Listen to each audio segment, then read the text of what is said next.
All right, it's on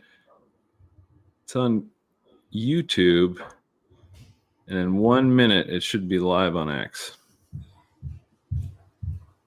Sounds good. Ah, there's my glasses. God, I need my glasses so I look smart. You are smart, Jorgensen. Yeah.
All right.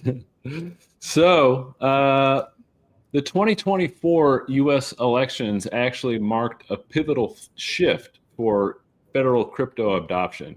We now have a pro-crypto Congress, and we have President-elect Trump, who said that he is pro-crypto. Blockchain technology has actually now become the cornerstone of financial and strategic initiatives. And industry leaders are actually calling this a financial revolution. And US-based Constellation Network is actually at the heart of this transformation. Constellation has set a standard for federal adoption with groundbreaking initiatives like Iron Spider, designed for secure military data. And it's being integrated into Platform One, which is the DoD's enterprise DevSpecOps platform. Their also involvement in National DigiFoundry showcases their leadership in bridging public and private sectors for secure, scalable blockchain solutions. So by addressing these critical issues like cybersecurity, data orchestration, and trustworthy AI, Constellation is actually reshaping government operations and settling the foundation for blockchain's role in national defense and beyond. And today, I have the pleasure of speaking with Constellation's co-founder and CSO, Benjamin Diggles, and we're going to dive deep into how their innovations are shaping a new era in federal blockchain adoption. So, Benjamin. Hey, well, holy cow. Hopefully I don't derail the professionalism in this this cast here, because I want this to be nice and light, but we opened up with Mel Gibson stabbing people in a field. So, hey, showbiz, baby. So I just wanted to say I'm really happy to be here. And Dagnum, you know, you've been such an amazing constituent within our efforts to be seen, and I can't tell you how much I appreciate everything that you've done for us. And of course, I would be remiss to not mention my partner here, Mr. Jorgensen, the CEO. He looks like a Sith Lord with that shadow. So I don't know why. I have all the lights on in the place. I have no idea what's going on. Why I can't get like a good lighting here. It's good, buddy. Well, you look really handsome today. So there's that. So like now, you know, it seems like a no-brainer, right? Like it's like, oh, well, this was obvious, the choice. But back in 2019, it wasn't that obvious, right? And being tied in with the federal government wasn't like, now it's cool. Now everybody's like, ooh, you know, America, you know, is all about, you know, adoption on a federal level. But back in 2019, it was pretty risky for you guys to go this route. Yeah. I mean, you know, just to set the stage of today's conversation, my goal here was to sort of, you know, give a state of the union to folks and really call to arms for all of us. And so I'm going to break this story arc down real nicely, very simple, past, present, future, right? And where you're starting right now, of course, is the best place to start, which is the past. You know, last night I decided to look up my very first like Air Force or DOD video that I did to the community back in 2019. And so I'll drop that link because I want everybody to watch it. I don't think it's very long. But not only do I look like I'm 16 years old in the video, but that shows you how much time has weathered me over the last 5+ years. But our story has never changed. I want people to watch that video and hear every word I'm saying and connect the dots to where we're at today. Because the big message that I want the community and anybody that's watching this that may not be part of our community or just curious, that we've been consistent since the moment we started with this. And to your point, I don't know if you guys remember the Bosch stuff. That was like our first moment where we had interest from a massive corporation. And that was like right out of the box, right? I don't know if you remember that, Ben. Of course you remember that. But Bosch, you know, here we are on the phone with their like executive team overseas. They see massive opportunity in DAG architecture. They're wanting to put data on chain. And we're sitting there saying, we're just getting started, you know, but they saw the promise, right? And but what we found out through that exercise is that, especially the automotive industry and OEMs, is that getting into those workflows is a real bitch, right? Like it doesn't matter if you have a solution that can transform that industry overnight.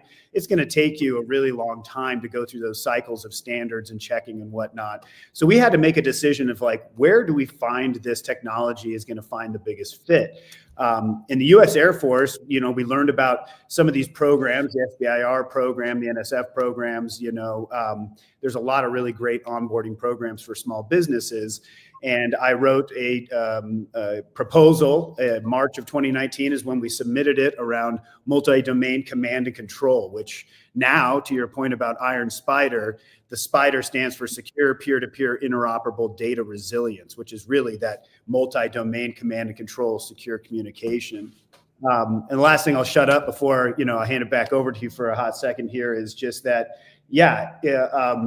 being America's blockchain has been cool for about 2 weeks. So do the math there. Prior to 2 weeks, nobody gave a shit. I'm just going to call it straight out. We've been telling this story. You've been a great steward of beating the drum. Hey, these guys are doing amazing things with American. Oh, nobody cares. Now, all of a sudden, it's amazing to see all these companies that really have never even said that they're an American blockchain be like, oh, we're one of those too, you know? But I'm tickled pink, and I'm so happy that, you know, I'm going to be really candid here. There's been moments over the last year that I was in doubt that blockchain was ever going to take off. Is this industry dead? Are people missing the true opportunity? Is this a nothing burger that's getting steamrolled by AI and all these other expressions like quantum and new things coming out? And I was like, oh no, that was just some expression of the past. So I'm absolutely thrilled that folks are saying, holy shit, this can be applied to so many things. America is where the innovation should belong. We now have to look at tax structure, restructuring how we're doing all these regulations. All those conversations we've had for so long are now finally coming to fruition. I couldn't be more pleased.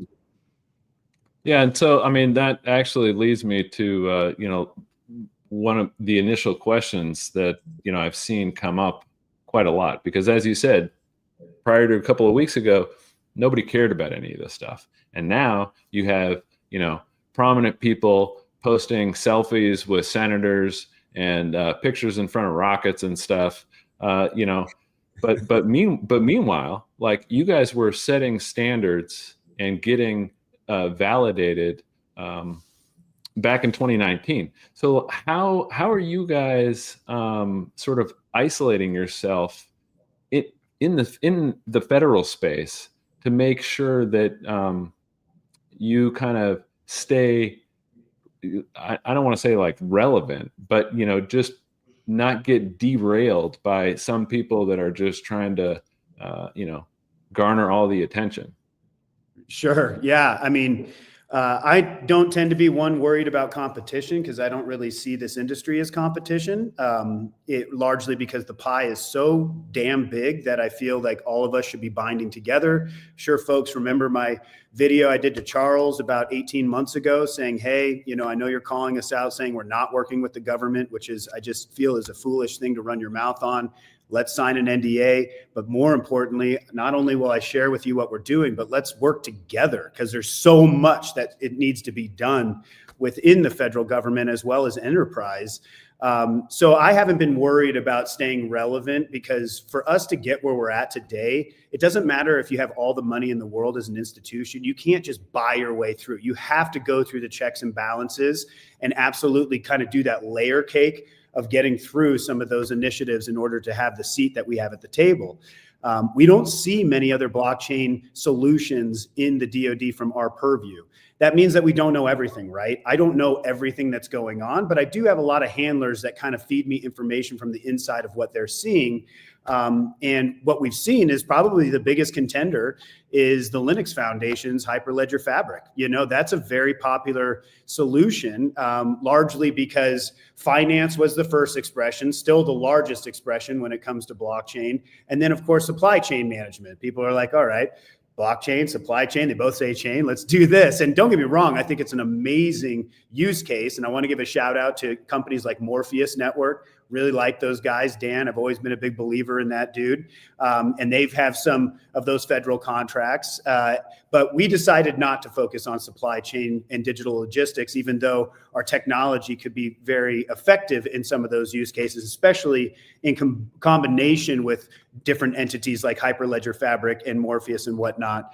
But as a true blockchain ecosystem, I believe we're one of the few, if not like one of the lone soldiers in a pocket of use cases that no one else is really focused on. And we've heard that from feedback in the last 2 weeks, as a lot of these sort of political figureheads have communicated with me saying, wow, like, you guys are focused in areas that no one else is. We're hearing a lot around finance and whatnot, and things that have to do with financial infrastructure, which again, big believer in.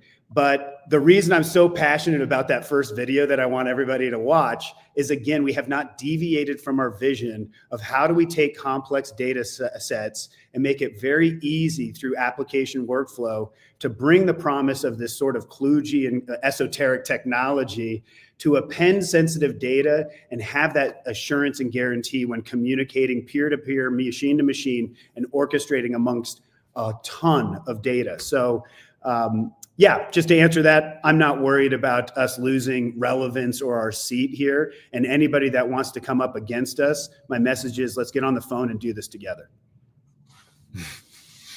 Yeah, I mean, it all really comes down like to data.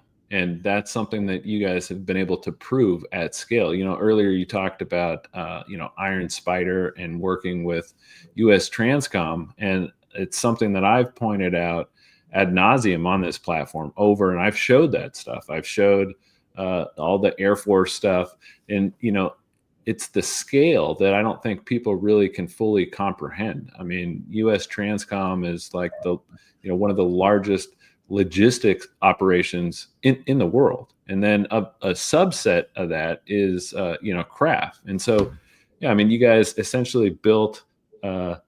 I mean, I'm just going to simplify it, but it's like a data exchange for airlines.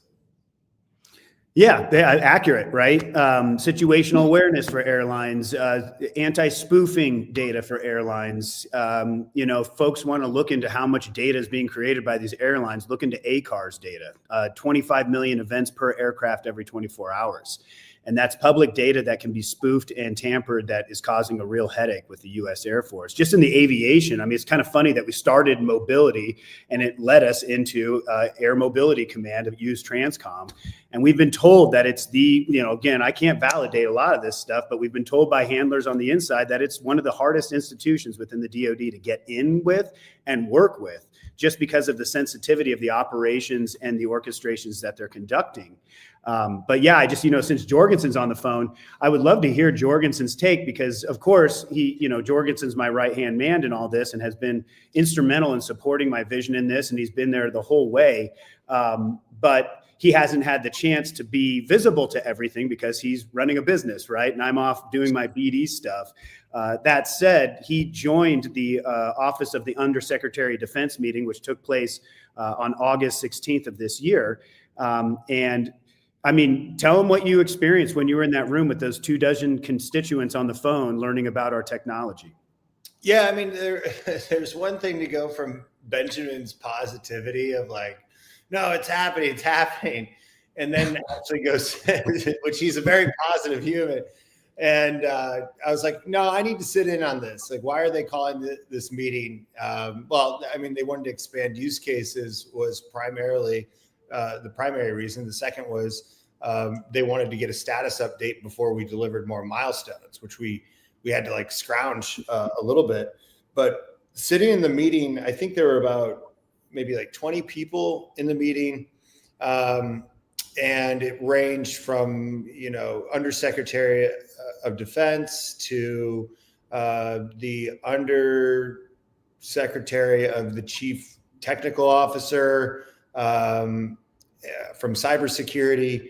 And it was overwhelmingly interesting. You know, it was interesting because going through the narrative, and I've been to several meetings, but in the past it was like, oh, here's what blockchain does. Here's the value proposition. That all was cut out. It was now like, how do we ramp up? How do we scale?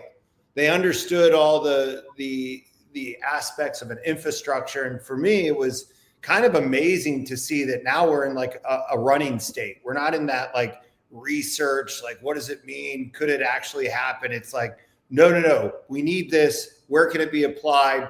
Where's the success happening? We don't need the whole value proposition. Oh, this is real, you know, other aspects that we're exploring, new features that we're exploring.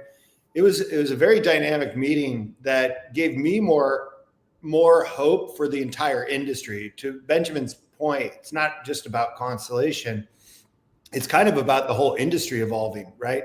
If people don't see, if entities don't understand the value proposition 10 years after this stuff has been around, what are we doing, right? And that's a big thing that I have to contemplate in running this company is like, where are the clear signals that exist and how do you lean into those signals and then go after it? And that was one of those meetings that I walked away going, oh my God, like this is really happening. We're not just selling the research and let's discover if this has value or not. It's like, oh, this is imperative. Yeah, I just want to add one more thing to it, because there was a couple of moments that I want to share with everybody that happened in that room. One, and I think this is extremely important because we're constantly hearing from people that, in my opinion, don't understand what they're talking about. So take offense to that, but I'll say what. Why isn't this happening faster? Why isn't this happening faster? All right, 5.5 years working with the federal government on a net new technology that is extremely complicated to understand. And when we were in that room, the Office of the Undersecretary of Defense constituent said, I cannot believe you guys have gotten as far as you've gotten in this amount of time. And then the second thing that happened, which is, I mean, Jorgensen was there. The second thing has happened is I said, yeah, we did this through the SBIR program, and everybody in the room started laughing. They started laughing. They started. They're like, no, you didn't. And they're like, yeah, I know. We started with the SBIR program in 2019. They're like, that's literally impossible. Yeah, I'll tell you why. The SBIR program, to get where we're at today, has a 16% efficacy rate. If you go to Las Vegas, you have a 13% chance walking into a casino and walking out with money. So it's just on par with gambling at this point. That's how hard that program is. And one of the things I'm going to continue to say, and this is something that I want people to bake into their brains, since we started the Iron Spider contract specifically, it's not our only contract, but that's my baby.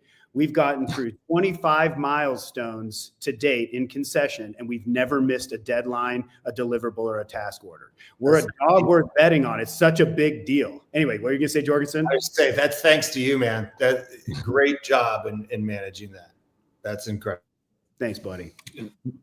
No, I mean, that's like beyond impressive. And, I think I highlighted that a couple of days ago when right after you announced the integration with Platform One, the fact that, so there's the little graphic about all the different milestones. And I think that was a couple of years ago. And so somebody was asking, they just wanted a status. And you're like, oh yeah, we're done with all of that. Oh yeah. And it's, yeah. And then, with how rapidly, I mean, to kind of double down on that, I think I made this point a couple of weeks ago too, because, people get really impatient. So I brought up Palantir, that Palantir is actually what led me to you guys to begin with.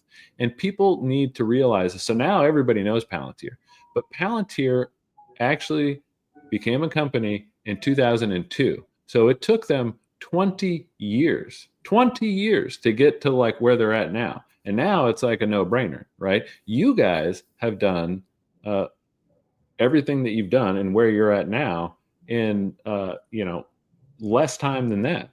So like what, like 5 years, I think, right? I mean, it was 2017 is when Constellation was first, incorporated or whatever, but you guys didn't start working with the DoD until 2019. So that to me is beyond impressive.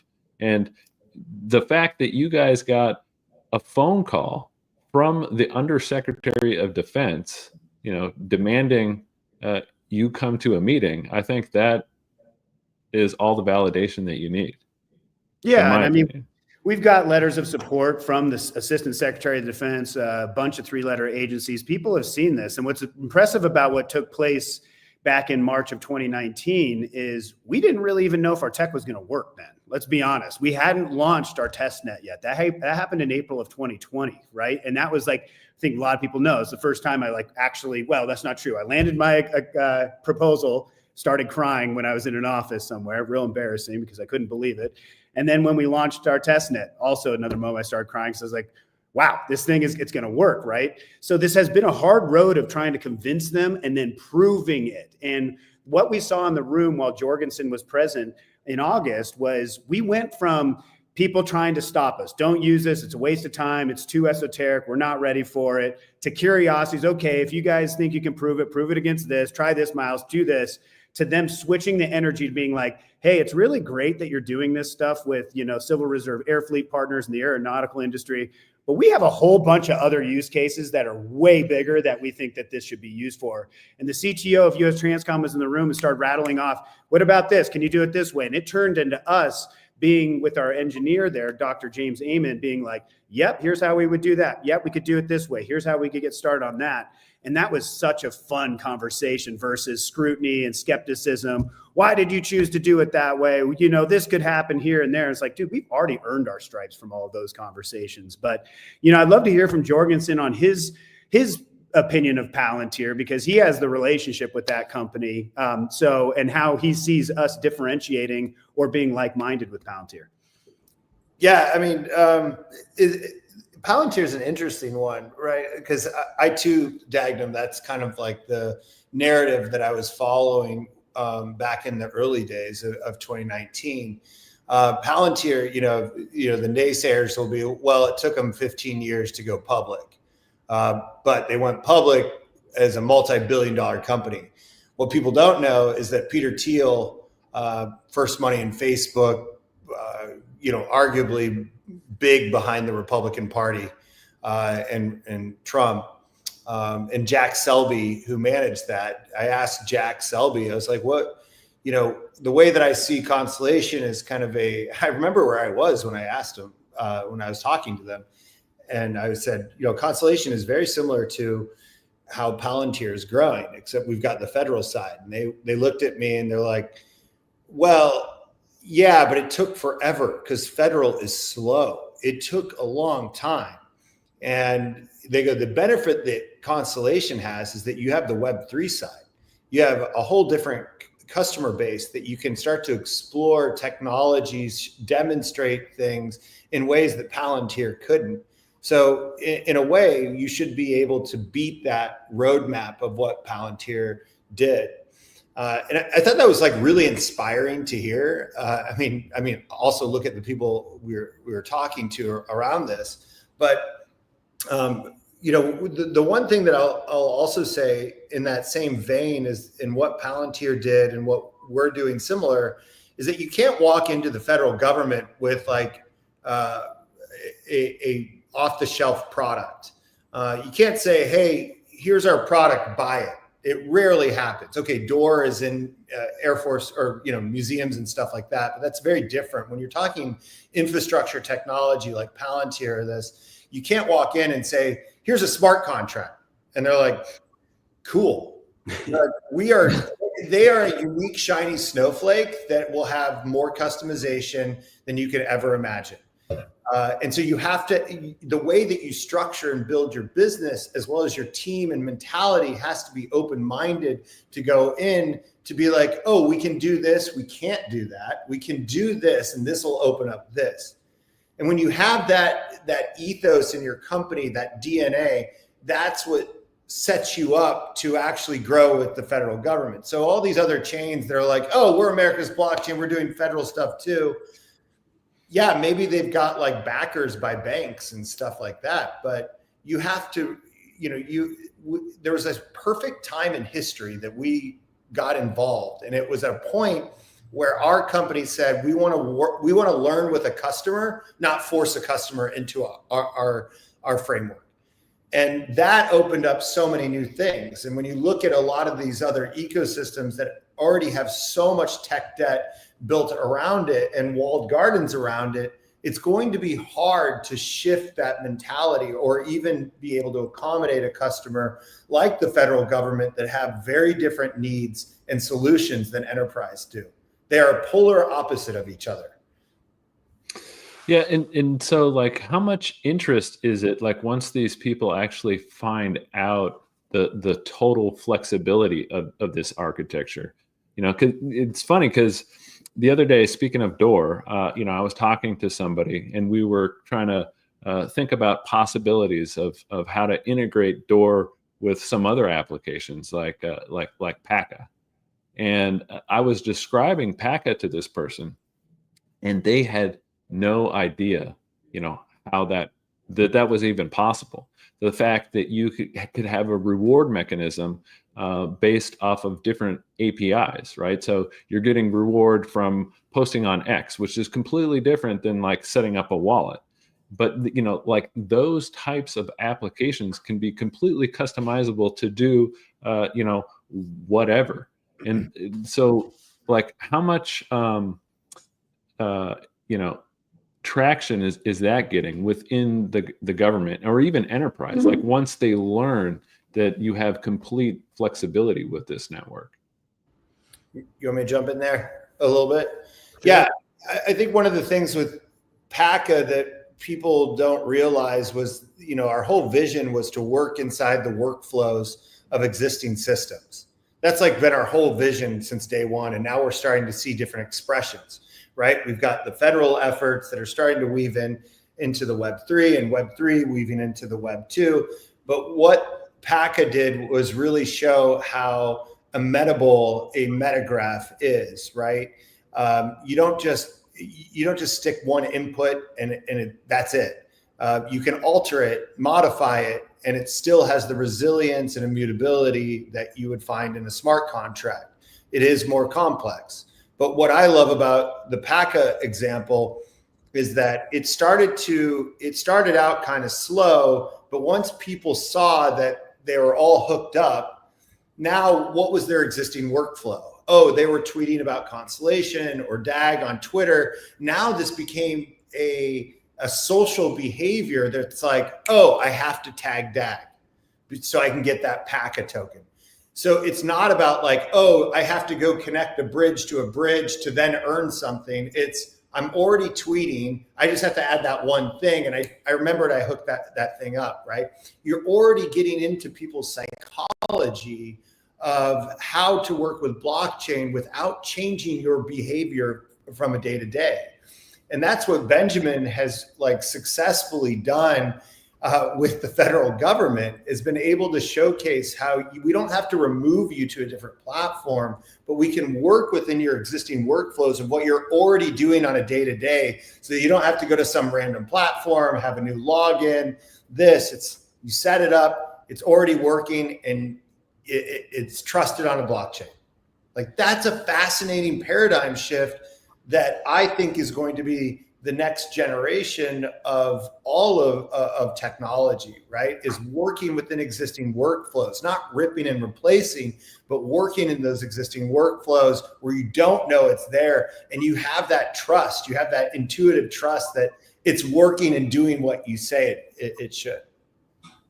Yeah, I want to add one thing there, just kind of bringing it back to the federal government, that you know, one of the best things and worst things of our network is how flexible it is, right? We saw this within the hackathon, that people are used to working with blockchains that allow them to do like 3 things out of the box. And so it's very focused. With Constellation, you can do almost endless things, which is a little bit analysis paralysis. So that onset is a little bit deafening, but then once you start to say, well, I actually want to try this and this, it's like, well, you can, because it works with all those existing systems. And that's really what's allowed us to continue to win with the government, full stop, is working alongside legacy infrastructure today. We can weave this in. It's a value add on top of your existing infrastructure versus what they call a forklift upgrade, where they have to basically rip and replace stuff and relearn and institutionalize a bunch of new technology. No, just add this one step. This sensitive data is now running on a blockchain. It's running quality control. It has signature proofs. Now you have guarantee proof data that's running alongside your existing workflow. That's where they were like, holy cow, we can start weaving this into so many different things. So that's a big testimony to our network's architecture.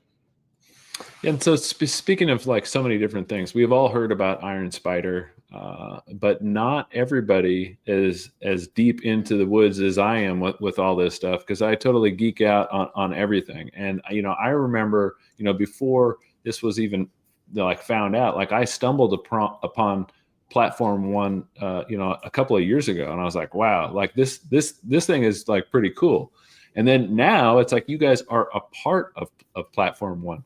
Like, is it going to be like a standalone option in there, or are you guys going to be integrated into something that's already there? Like, I noticed on Platform One, Mattermost, who's also a part of Iron Spider, is doing something with Party Bus.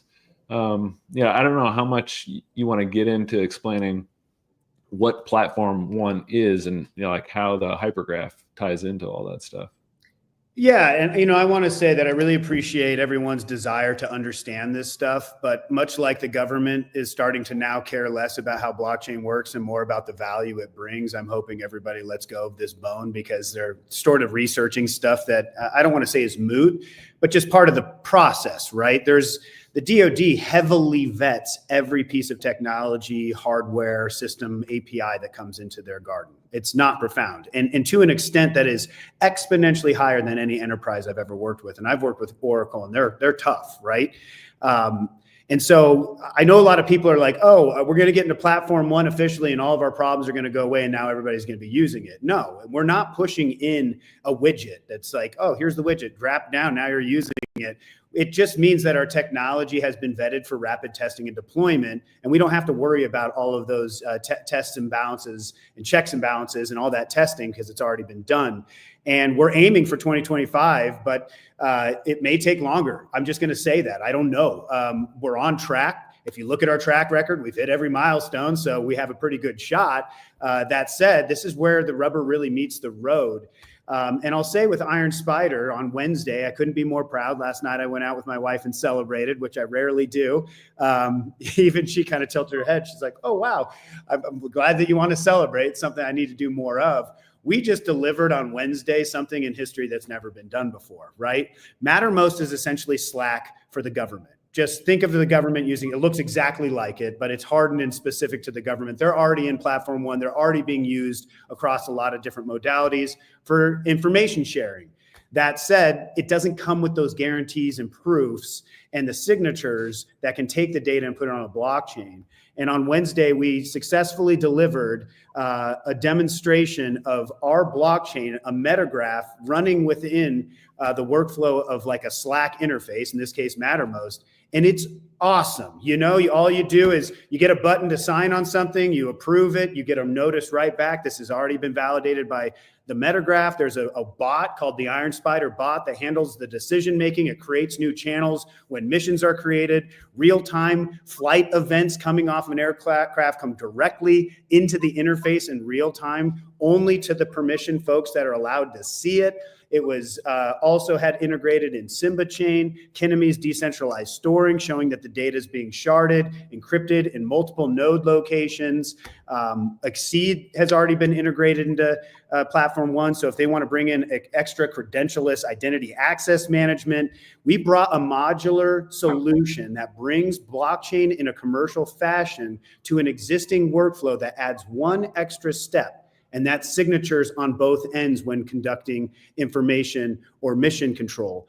And it was a little overwhelming because we put a lot of signatures in there. We were showing how flexible, hey, if you want to have really extra, you could have 3 people have to sign multi-signature on this. 2 out of 3 of these important people have to sign on it in order for it to get to the next step. Or maybe you pre-sign on it and say, hey, this isn't that sensitive and speed is of the utmost importance. We're going to pre-sign on this so that when the mission is done, it automatically triggers that signature to the blockchain. And at any point within the Mattermost interface, they can click on links that take them into an Explorer, show all the proof of the flight data.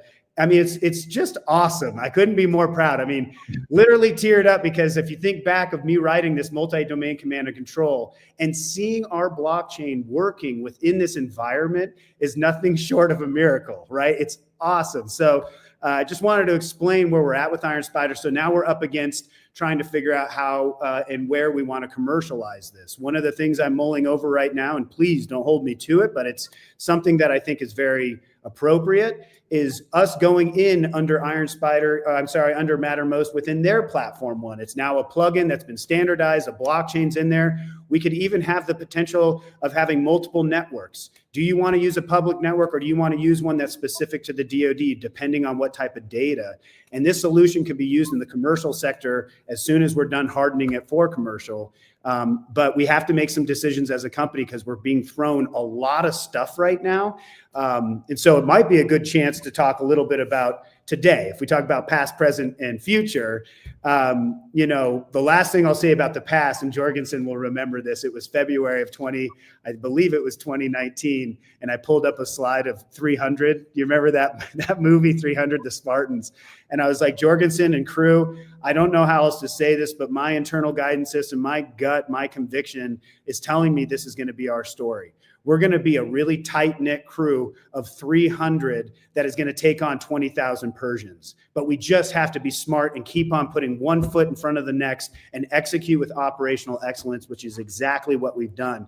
And I think it's sort of funny and apropos, a tip of the hat from the universe, that we've always had roughly around 300 nodes within our public network.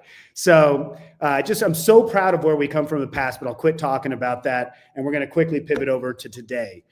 Panasonic is been in the works for almost 3 years. And the reason why I've been going after companies like this is because they have a footprint of infrastructure that's almost next to none. Sure, there's probably another dozen companies in the world that could compete with the amount of infrastructure that is running on this planet on behalf of a business. A lot of people don't know that every battery in a Tesla has been manufactured by Panasonic. You know, like most of the airliners that are running your internet, Panasonic. My nose hair trimmer, Panasonic. My DJ turntables, Panasonic. Like they're everywhere, right? And so for us, when we think about that add-on value to existing infrastructure within the DoD, by applying that over to a commercial entity is a hand to fit the glove. And I'm not going to share too much, of course, what we're doing with them, because that's going to be stuff we're going to be debuting in Q1. But out of all of our partnerships, I would hand to God say this is our best one, and I couldn't be more excited. Yeah.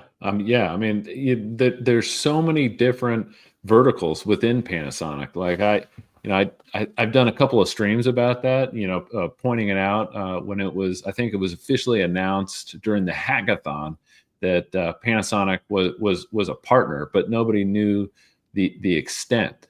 And there is literally thousands of different applications within just Panasonic that could be applied. Panasonic Automotive, like what you pointed out, the batteries, but beyond the batteries, Panasonic has heads-up displays that are in quite a few different manufacturers. Then they have this whole IoT connected thing for smart homes. It's endless here, the opportunity with Panasonic. Absolutely. And so I think it's important people understand that the government work we're doing is extremely important. And I'm not going to be backing down from that because it's my baby. That said, we're almost to a place where that flywheel is just going to be moving. And I'm not saying automating the government, but that we're in a place where once, it's much like Amazon Web Services and moving to the cloud. They still are struggling with that, but they're getting there, right? But once Amazon gave them access to their cloud, they're not there orchestrating every use for it. They just sit back and the government uses it as they see fit because it's now in DevSecOps. And we're getting close to being in that spot where it's more about having conversations of how it could be used in guidance versus having to really hustle to try to get that adoption. And so that the way it works, it's not profound, is by us getting validation from the government gives us the inroads to commercial trust, right? Panasonic came to us because we're a validated blockchain by the government. They don't want to go wide with a bunch of blockchains. They want to go with the best of breed. That's why they chose us. And when we say we're America's trusted blockchain, I know a lot of companies are saying we're an American blockchain because we're based in America. The trusted is what sets us apart. That validation from the Air Force Research Laboratory, as well as others, like the CTO of US Transcom, saying that this is approved, that this has been it's secure, scalable, and approved for DoD use. That puts us in a different bucket, right? And so as we look forward into what we're doing with these commercial entities, having that stamp of approval and showing these use cases and demos and prototypes that we can show with them under NDA, they're just like, Ben can attest, we were on their solutions team not more than maybe 2 weeks ago, and these guys were rattling off use cases that we hadn't even thought of. And I was like, holy cow, that actually makes a ton of sense. And so then we get on the phone with our engineers, and Dr. James starts laughing. He's like, if that's all they need, we could probably build that in about 2 weeks. And I'm like, dude, I love our network and I love our engineers, So I don't know, Ben, if you want to share anything from your perspective on this based off of where we're at today. No, but I think it would be really valuable, Diggles, if you kind of shared with everybody your vision for the company. You know, I think a lot of people hear from me, but you have a very good compass on how you want to see the company evolve, how it plays into Web3, how federal plays into Web, how it all works from your perspective. And I think it's a really valuable vision for people to hear as you kind of like lead the way in all these federal efforts. No, I appreciate that, buddy. You know, I know I talk a lot about Web 2 and the legacy, and I am the enterprise guy, and I don't talk a lot about Web 3, but Jorgensen can attest I'm a huge believer in everything we're doing on the Web 3 side. I just have a vision of bringing Web 3 to Web 2, right? Even down to where I have to be careful when I say the term wallet in front of certain people, because they all of a sudden start thinking Ponzi schemes and Bitcoin, and you know, so the tooling that we have is so extensive, it's almost deafening at this point. It's just so awesome to walk into these and have all these web tools. Oh, we have a Block Explorer out of the box that we can white label and do this really amazing stuff with. That said, my belief, and you'll hear it on that first video, I watched it last night, my vision has always been around public networks. Public networks are the future of Web3. This private stuff is required as a stepping stone, much like early intranets, to be able to show people what's possible to get to public networks. People don't care what's validating their data. These commercial entities, and I believe eventually the DoD, could care less what is going on as far as the validation, as long as those proofs are there and that they can audit it and pen test it to hell, right? And so I think the future is extremely bright for digital asset management. We have this vision of data on chain. Once you get data coming on chain, we then have the validators, and that's where that delegated staking vision comes from, which is extremely powerful. And then you have the DEX, tokenized data sets that can be traded, right? And I think it's going to have a completely different expression than what we're used to with the Uniswaps and the Junipers of the world, right? We're going to have something that is going to be completely in its own swim lane that is focused on the real world. I mean, Damien, you and I have talked about this many times in the past, that Apple does more in revenue in 1 year than almost the entire value of crypto combined, of a market cap. And that's one company. Granted, it's a behemoth of a company for sure, but it shows you how much, like, that's where the real opportunity is. Whereas Web3 right now with this echo chamber of crypto is where the quick opportunity is at. And that's why everybody's foaming at the mouth saying, why not faster? These people are doing this. And granted, and I'm probably overstepping my space here, but if our token price was higher, people would be thrilled. But the fact it's not where people want it to be, we're being scrutinized to the nth degree on everything we're doing. Meanwhile, a multi-billion-dollar ecosystem over here is doing some really piss poor decisioning, and no one cares because, of course, they're at a higher market cap. And I just feel like those days are numbered, right? We're about to punch through. And so one of the things I want to spend this last bit of time on is this call to arms moving into the future, right? Where are we headed into 2025? We have to make big bets. I said in 2024, we're going to pour concrete. We did. We poured the concrete this year. We made decisions that garnered the trust for Panasonic to show up to High Def as a key sponsor to say, yes, we believe in this, because they see the concrete was poured. They're not like, this company's still trying to figure out their footing, where they're going to go. Let us know when you guys have a better course of action. No, they're like, these guys are convicted. They know what they're doing because we poured concrete this year.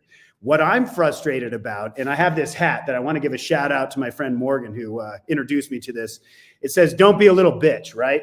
And so this don't be a little bitch hat, I put this on and I don't say it so other people, I'm like, hey, you need to not be a little bitch. I wear it so I'm not a little bitch, right? Because as Ben knows, there's moments I have my tantrums. I'm like, you're a little bitch sometimes. I can be. He calls me a little bitch. My brother, Grant Diggles, shout out to you. He's the one that always called me a little bitch. So this is a message to me to not be a little bitch. And I'm communicating that to everybody that's following our project, that's passionate about what we're doing.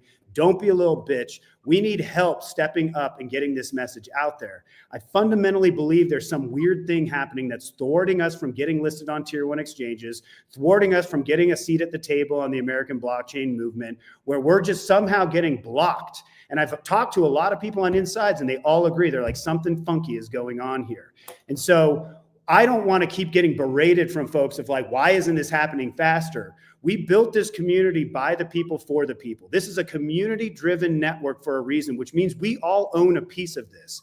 That was the vision from the start, is that everybody here is here to bind together to produce that community governed network. That's why I love what the Stardust is doing. I love what 𝗚𝘵𝗻 is doing. I love that we have a healthy, decentralized company, but it's going to require us all to start thinking outside of the box. And so the big thing I wanted to deposit on this call is that we have a 2-pager that's a read ahead that I put together, a PDF that I'm going to slap into DAGNM's federal channel. And I want everybody to start reaching out and trying to get as much visibility as we possibly can. And that means I'm willing to do personal bounties. I'm not going to talk about what those numbers are, but if you reach out to me on a DM and you can get me a meeting with a .gov, a tier 1 exchange, anyone in the military, anybody in politics, I'm going to kick you some DAG for your efforts, because I appreciate, I've done that with many people to date. The other thing I want us all to start training AI tools, start shoving our white paper, start telling ChatGPT about the work we're doing in Iron Spider, so that when people are looking out there of like, hey, I want to get involved in a crypto asset or a blockchain, what's out there, especially from the American purview? DAG needs to come up in the top 3. It needs to be one of the things on the top of the minds of not just the people, but these AI algorithms. Start training Grok, whatever you're using, these different AI tools. And I'm going to be doing the same. And so we have to start thinking differently to get out of this echo chamber. And I'm happy to partner with anybody that has any ideas on this, because I just fundamentally want to say, and I'll shut up after this, I don't get it. I don't understand why we haven't been seen, why we're doing the things that everybody's talking about. We're actually doing them. And I get on the phone with these folks and they're like, holy shit, this is why we're leaning into the Government Blockchain Association in 2025. We're leaning into the Digital Chamber in 2025, the Blockchain Legal Institute, the Maryland Blockchain Institute, Chaminad's Blockchain Certificate Program powered by the NSF. These are all things that we're doing, but I'm still only one dude, right? I can only handle so much. And so I do get frustrated when the community reaches out and they're like, hey, have you talked to these guys? And I'm like, no. Well, why not? I'm like, well, maybe you can help me out and dig up an email and see. I'll take the call, but I'm so inundated, as Ben Jorgensen is, with trying to push this massive effort when we have this weird thing that's pushing us back down and we can't figure it out. I mean, Jorgensen, I'd love to know what your thoughts are on what I just shared. Buddy, I'm not even going to attempt to jump in after that. Clearly, I'm passionate about this. This is your hour, dude. Yeah, no, you're exactly right.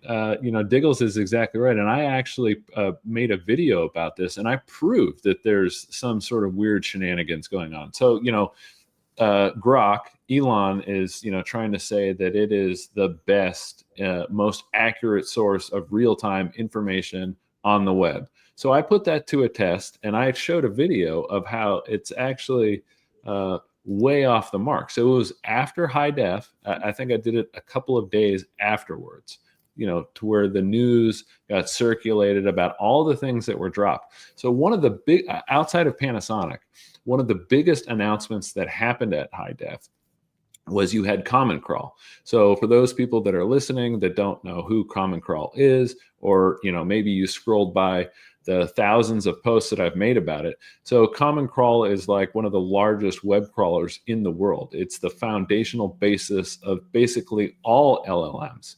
ChatGPT, OpenAI use Common Crawl's data. 80% of the data that they get comes from Common Crawl. So OpenAI is actually built on top of Common Crawl. Grok, his AI, Elon Musk's, baby gets data from Common Crawl. So it was announced at high def that Common Crawl is building a metagraph on top of Constellation's network. And so in a sense, it's going to be validating all of the data for basically every LLM on the planet. And so when I asked Grok specifically, which are the best blockchains for an AI application, guess who came up? Like everybody but Constellation. I don't get it. You know where we are number one in AI queries? within the DoD's version of ChatGPT. I found this out from a few people on the inside saying, yeah, we've had some of these generals come by and say, well, let me ask this thing, because they have their own instance of a closed GPT over at the DoD. What's the best blockchain? The Iron Spider program is the most promising. Like, we're number one there, baby. And it's largely because a lot of folks are using that tool to learn more about it. Hyperledger, of course, comes up as well. But then you go to one of these public ones, it's like, hey, tell us about some of the best DAGs out there. And it's like, our token's called DAG and we don't even come up. So don't even come up. Arms that we need to start training these AIs because this is the new form of search, folks. Yeah, nothing. And then, like, we didn't really talk into, I mean, while we got a couple of minutes here, you know, about all the work with National DigiFoundry, you know, bridging that public and private sector. And what was it, like a week and a half ago? You know, so we had members of National Science Foundation, the United States Treasury, and the U.S. Space Force all talking about building application-specific stuff utilizing Constellation's framework. And one of the things, and this is, I thought for sure, I was sure as shit this was going to hit like tons of traction. They said that they tested cross-border payments. And that's like one of the holy grails of everybody talking. I mean, you can't even type in cross-border payments without seeing something about XRP or Quant or like whoever. And I thought for sure when you had that kind of validation from the United States Treasury Department that, you know, maybe this would come up, and no, crickets, total ghost town. You had Space Force talking about a data exchange going on with the International Space Station. Crickets. Like, I don't get it. Yeah, I don't get it. Well, it's time for the dark horse to come out of the stable, folks. And we need everybody's help. This is not just about, hey, what is Ben and Ben doing for everybody? But as this community governed network, it's time for us to bust out. And 2025, the stage has been set. We've seen it in the last 2 weeks. As Ben said, we actually played a timing in history that we had no idea was going to be this perfect. And so because of this, we have to really lean in as a group and make it happen. And I'll just end on saying that, like I said, I am human, you know, like I have a whole life that I have to maintain the stress and pressure of what this has brought to me, but I'm not doing this for the money. I'm not doing this so that my name's on the cover of Wired magazine someday or some bullshit like that. I'm doing this because I believe that there's a future in sovereignty amongst people that can rebalance the universe and the technology landscape, right? I am so proud that a teenager can get access to the Metagraph tools that the federal government is using today at no cost and lift themselves up and build solutions for this new industry of 4.0. I mean, that was our vision from the beginning, and I couldn't be more proud of that. And that's why I get up every day and I kick ass, is because I want us all to win. And I know Jorgensen shares my sentiment on this. I've been with him in the trenches for now 7 years. I've never seen him do one wrong thing on behalf of anyone. He is a high integrity person, a generous person, and I am a high integrity person. And I'm really glad that people see that in my efforts. But I'm going to tell you right now, I'm asking folks that this is the year 2025 to lay the gas down and put our name on the board as one of the leading solutions in this industry. Well, you heard it. You know, so the link to my Telegram is in my profile, and you know, I encourage everybody to get out there and join the efforts, because you know it's time for everybody to understand that this stuff is real, and yeah, there's nobody that even comes a close second when it comes to like the trusted network. And that's what, you know, they were talking about earlier, right? Is, you know, it's not just an American company, but it's like the only trusted publicly available network. I mean, there's IBM's Hyperledger, right? But that's not a publicly available or publicly traded network. Constellation is to my knowledge, it's the only publicly available blockchain that has that validation. It's the only one that's validated and has a secure, scalable solution. So yeah, I mean, I'm going to Get end out there and I'm going to end up on one last thing. I just want to give a shout out to the Constellation team. We work with some of the best individuals I've ever worked with in my entire career. It took us a long time to get to the team we've had, and we've had them for a while. These are true change makers. They're yes man. They figure things out. I'm all sitting here boasting about my efforts of Iron Spider, but there's no way I could have done it without Ryle and James and Alex, Juan. I mean, I love you guys. Chad, thank you so much. Jorgensen, thank you for the support. And lastly, I just want to really thank you, Dagnum, you've really stepped up over the last 18 months. You've been such a great advocate of getting this information out. I see the frustration in you that you're sharing with us right now, which is, why is everybody like allergic to this stuff when it's the thing they're looking for? We got to fix that. We got to course correct that. But I'm a man of faith, and I think that's exactly what's going to happen as a byproduct of our efforts this year. all right. Well, you heard the man. Get in that Telegram, download that document, and get out there and let's fuck shit up. Let's do all it. right, everybody. Thank you so much. All right, take it easy. Thank you. And